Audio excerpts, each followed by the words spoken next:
Hello बेटा, आज हम करेंगे, कल हमने किया था निजीकरण और आपका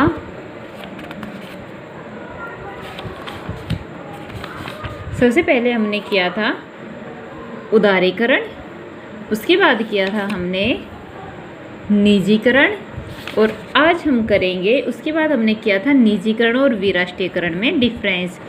आज हम करेंगे वैश्वीकरण। तो वैश्वीकरण क्या है? वैश्वीकरण से अभिप्राय देश की अर्थव्यवस्था को संसार के अन्य देशों की अर्थव्यवस्थाओं से मुक्त व्यापार, पूंजी और श्रम की मुक्त गतिशीलता आदि के द्वारा संबंधित करना। या फिर इसकी डेफिनेशन आप ऐसे दे सकते हैं कि वैश्वीकरण से अभिप्राय विश्व अर्थव्यवस्था में आए खुलेपन, बढ़ती हुई परस्पर आर्थिक निर्भरता तथा आर्थिक एकीकरण के फैलाव से है। वैश्वीकरण क्या है कि भाई कोई भी देश किसी भी देश में जाके अपना सामान बेच सकता है, कोई भी लेबर एक देश से दूसरे देश में जा सकती है। यानी कि हर काम के लिए, रॉ मटेरियल के लिए, लेबर के लिए, मार्केट के लिए ओपन, सभी के मार्केट ओपन हैं।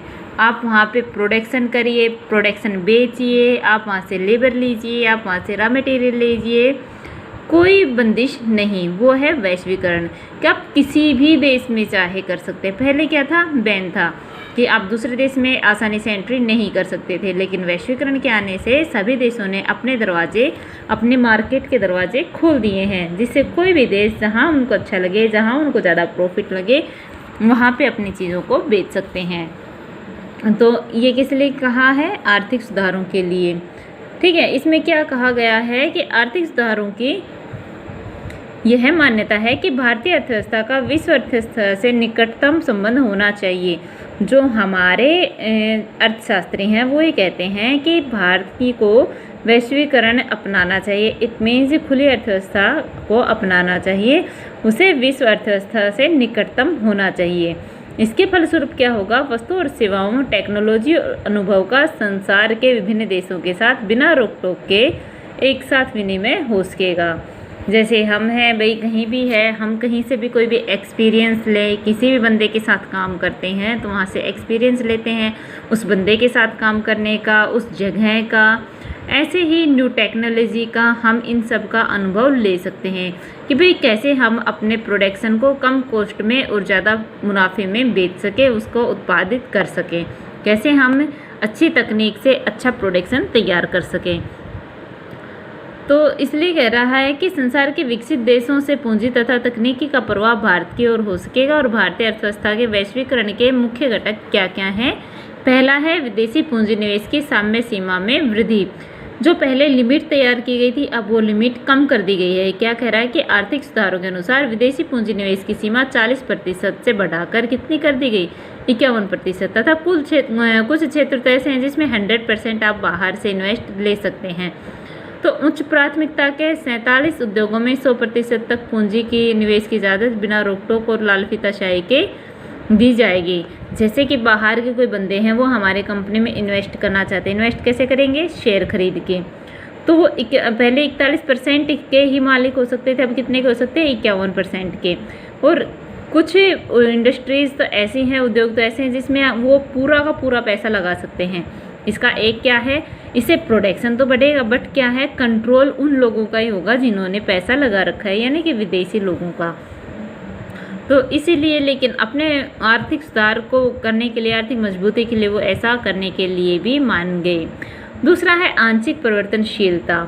तो वैश्वीकरण के उद्देश्य को प्राप्त करने के लिए आर्थिक सुधारों के अनुसार 1992 में भारतीय रुपये की आंशिक परिवर्तनशीलता कर दी गई। वर्ष 2004 में भारतीय रुपये को चालू खाते में पूर्ण परिवर्तनशील कर दिया गया। अब पूंजी खाते के कुछ मदों के लिए भी रुपये को परिवर्तनशील कर दिया गया है। रुपये की आंशिक परिवर्तनशीलता का अर्थ है विदेशी सौदों के लिए बाजार द्वारा निर्धारित कीमत पर विदेशी मुद्रा जैसे डॉलर या पौंड को बाजार में खरीदना या बेचना। तो भाई जैसे हम कोई भी डॉलर या पौंड है उसको मार्केट में बेचेंगे तो हमें कितने रुपए मिलेंगे, या हम कितने रुपए में $1 ले सकते हैं। तो यह है आंशिक परिवर्तनशीलता। दूसरा है दीर्घकालीन व्यापार नीति। तो आर्थिक सुधारों के अनुसार विदेशी व्यापार नीति को दीर्घकाल अर्थात 5 वर्ष की अवधि के लिए लागू किया गया। इस नीति की मुख्य विशेषता इसकी उदारता है। इस नीति में व्यापार में लगे सभी नियंत्रण और प्रतिबंधों को हटा दिया गया है और खुली अर्थव्यवस्था को प्रोत्साहन दिया गया है तथा उसके लिए सभी सुविधाएं प्रदान की गई हैं। अब कुछ विशिष्ट वस्तुओं को छोड़कर किसी भी वस्तु का आयात निर्यात बड़ी आसानी से किया जा सकता है। पहले इस पे प्रतिबंध था। फिर है टैरिफ दरों में कमी। इट मीन्स जो टैक्स आपको पे करना पड़ता था किसी भी बंदरगाह पे आने जाने के लिए या एक स्टेट से दूसरे स्टेट में एंट्री करने के लिए, एक देश से दूसरे देश में एंट्री करने के लिए।